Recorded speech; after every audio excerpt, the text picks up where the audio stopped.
Hey everybody, so today we have chapter 7, which is the start of time period 4, and this chapter is all about Jefferson's presidency. So time period 4 covers 1800, which is Jefferson's election, up until 1848. So that is going to be the start of the Mexican-American War, the period we call Manifest Destiny. So really there's a lot that happens in this 50-year period. So this is where we left off with chapter 6, and the end of time period 3 is the election of Thomas Jefferson. It's that turning point between the time periods. If you remember, it's called the Revolution of 1800 because it is this return to the spirit of the revolution. It's the first time that power has changed parties, proof that our government system works, that things don't fall apart when we switch parties. There's this tie. Aaron Burr is given the vice presidency because he is the runner-up, and Adams was the last Federalist president. So by the end of this chapter, the Federalist Party fades out, and we have a one-party system for a few years that we're going to call the era of good feelings. So Jefferson is kind of a new type of president. Being a Democratic Republican, he believes that the president shouldn't be this figurehead with all this pomp. So to prove that, he walks to his inauguration. Instead of addressing Congress himself, he sends a message to be read by a clerk. So he's trying to change just the image of the president from what was existing under the Federalists. His inaugural address, which you might see as like an excerpt for multiple choice at some point, he really talks about unity. He says, we're all Republicans, we're all Federalists. He doesn't bash Hamilton or take the opportunity to cut down the other side. He says kind of, yes, I'm a different party, power is changing hands, but we're all in this together. Let's stay out of Europe's problems. Let's keep it all together. He sends messages to Congress. And really, there's two Jeffersons. So we've talked about that he was a strict constructionist. He believed strongly in only going what the Constitution said. But then once he's president, he has to kind of go back on some of those personal beliefs because they're not practical when it comes down to it. So we'll see several examples of that. One way that we see that is he doesn't fire all the Federalists who had government positions. He leaves them in place. Much of Hamilton's financial plan, which he personally hated, he leaves in place. He doesn't just come in and dismantle everything that the Federalists had done up until that point. So he shows restraint.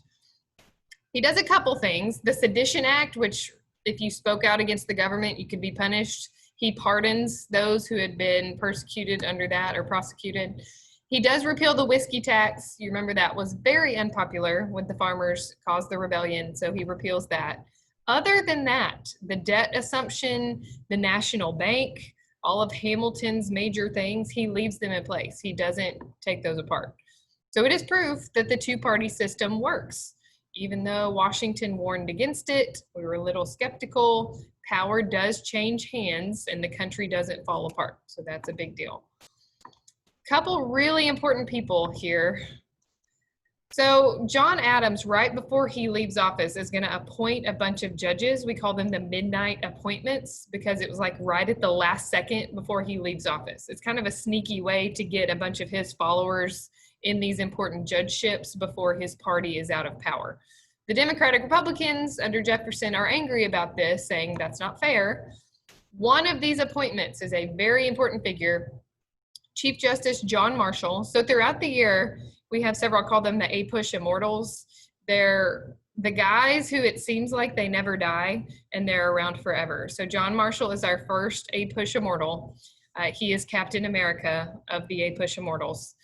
He is going to be Chief Justice of the Supreme Court for 34 years, which is a really long time. And there's going to be a lot of landmark cases that he's going to preside over as Chief Justice.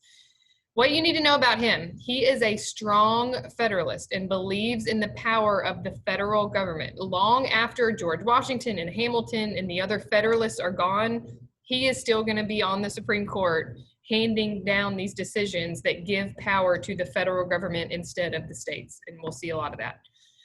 First notable case, and you must know this case, it is very important. The background of the case is not that big of a deal. It's this guy who wanted to be Justice of the Peace. He's one of the midnight appointments, but isn't given his position, so he sues. what it comes down to is they ruled that part of this Judiciary Act was unconstitutional.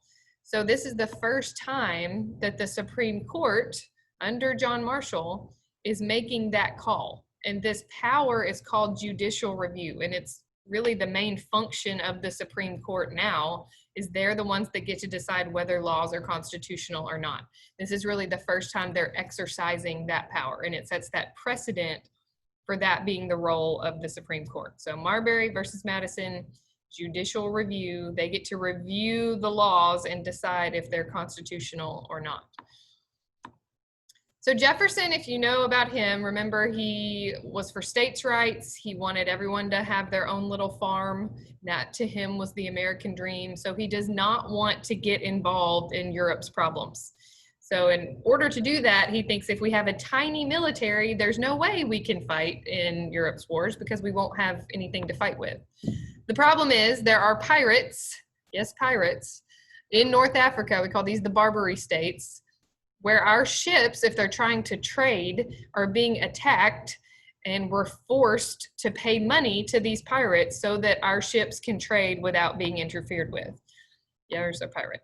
So Jefferson hates this. He doesn't want to have to do this, but he ends up having to send our tiny little Navy to Tripoli. That's why in the Marine Corps song it says, "The shores of Tripoli," because we send the Navy, if you can call it that, to Tripoli to prevent these issues with the Barbary pirates. So they fight for 4 years. We end up signing a treaty, paying $60,000 in order to be able to trade without being attacked by pirates.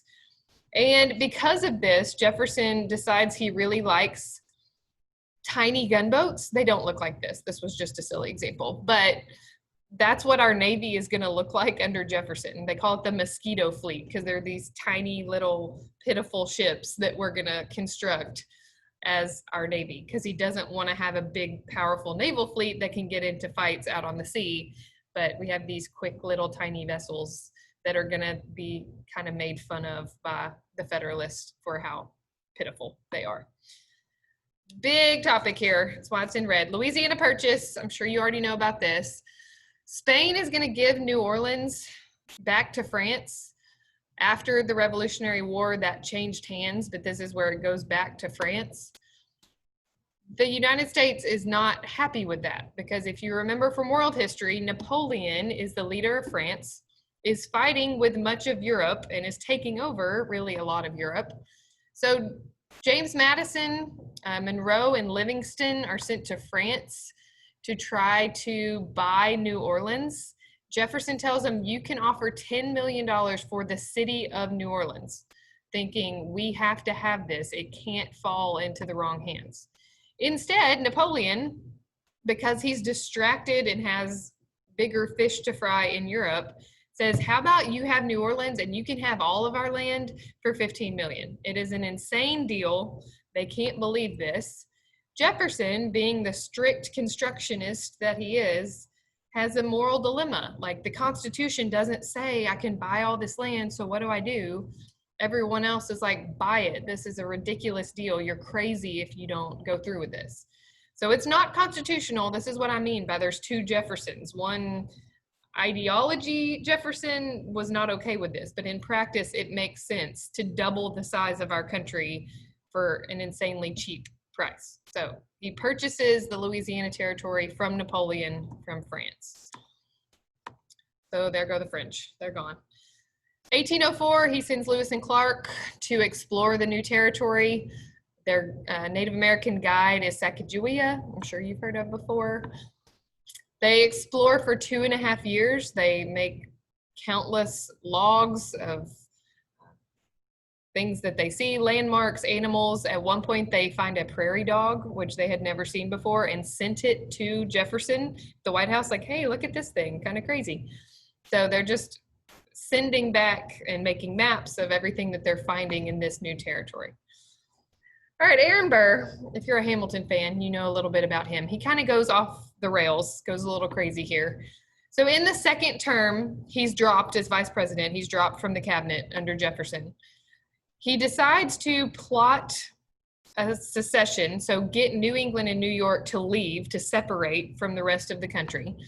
Hamilton is one of the ones that exposes this plot. So this, along with countless other things, is the reason that Burr is going to challenge Hamilton to their famous duel, in which Hamilton is killed.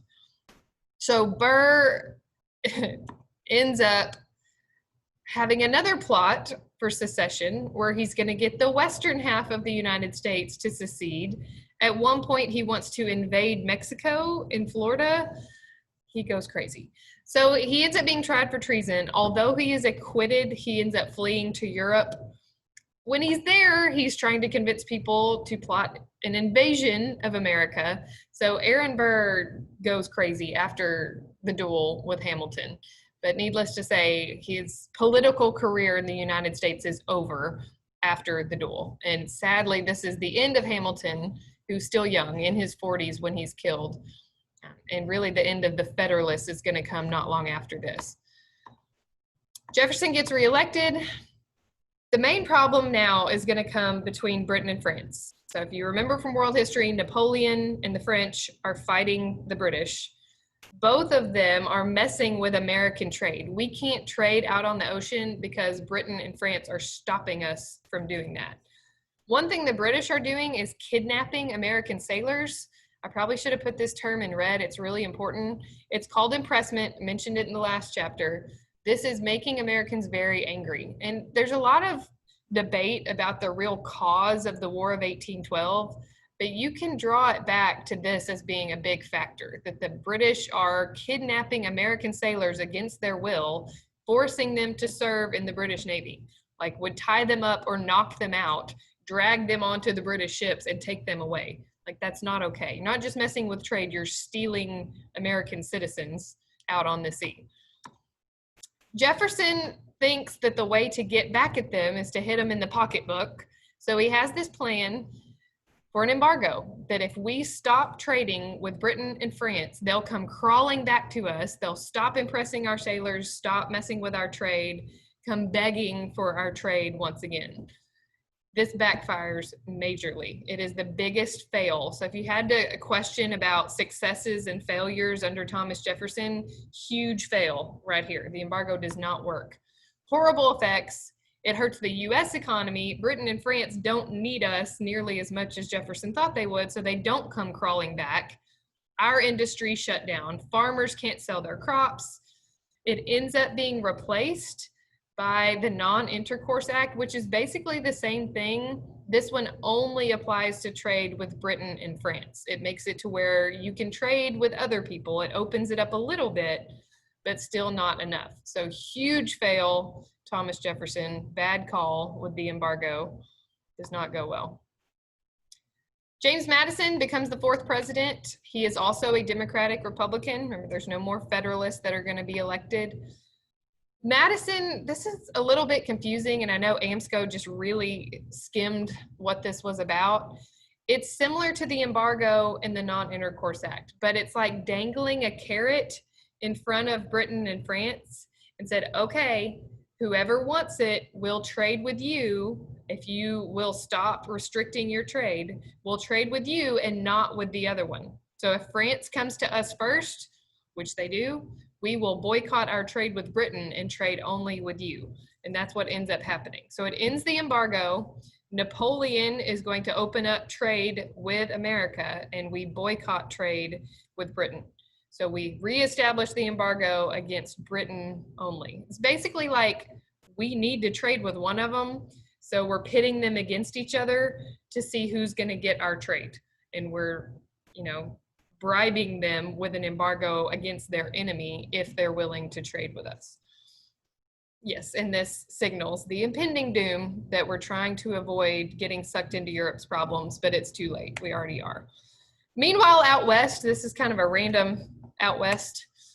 We have new war hawks, is what we call them in Congress, mainly representatives from southern and western states that want a war with Britain. They're angry about impressment, angry about trade restrictions, and they're fighting with native tribes out west. This is still a problem out on the frontier. So there's a group, confederacy that forms. 2 Shawnee leaders, Tecumseh and his brother, who they call the Prophet, are leading this confederation of tribes. So there's a famous battle, Battle of Tippecanoe. William Henry Harrison, future president, he and his forces defeat Tecumseh and the Prophet at the Battle of Tippecanoe. And he gains like national fame as a war hero for this. So when he runs for president, his slogan is Tippecanoe and Tyler too, because his fame from the Battle of Tippecanoe, that's what they associate with him. So spring of 1812, we're on the edge of war with the British. This is the war that most people forget about. And if you have to think about it, it's like unfinished business from the Revolution. It's like us and the British still aren't cool with each other, so we're going to duke it out one more time pointlessly and then call it good. So reasons: they're arming Indians like Tecumseh and the Prophet on the frontier, which is not cool. These war hawks in Congress are just pushing for a war with Britain, and they're going to be able to convince Madison to ask for that declaration. And just this idea that we can't be pushed around by Britain and France and expect to be taken seriously as a nation. So if we're going to restore confidence, restore the world's opinion of us, at some point we're going to have to stand up for ourselves and fight back. So war is declared June of 1812, much to the dismay of New England Northern Federalists in Congress. They are greatly opposed to this war. They think it's just economic reasons that Southern and Western statesmen want to fight with the British, and they don't agree with it at all. Some of them even go so far as to aid the British during the war. They're so opposed to the War of 1812 that they're openly helping the enemy rather than supporting this war. Traitors. So in the War of 1812, our army, as you can imagine, Jefferson greatly reduced the size of the military. So our army is pitiful looking. We launch a three-pronged invasion of Canada, huge failure. Where we do see a little bit of success is out on the seas. So we have these Ironsides, like the USS Constitution. There's some notable battles and victories for the Americans out on the sea. But other than that, not a very impressive military feat for the Americans.